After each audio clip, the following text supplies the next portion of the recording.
আসসালামু আলাইকুম। আমি চলে এলাম একটা মুরগি নিয়ে চিকেন ফ্রাই করার জন্য।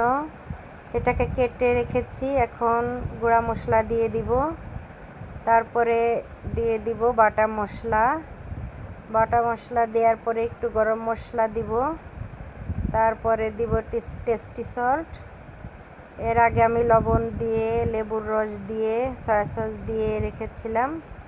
এখন এগুলাকে সুন্দর করে মাখাতে হবে। এমনভাবে মাখাতে হবে যাতে সব কিছু সুন্দরভাবে ভিতরে যায়, স্বাদটা ভালো হয়। সেজন্য অনেক সময় ধরে এটাকে মাখাতে হবে।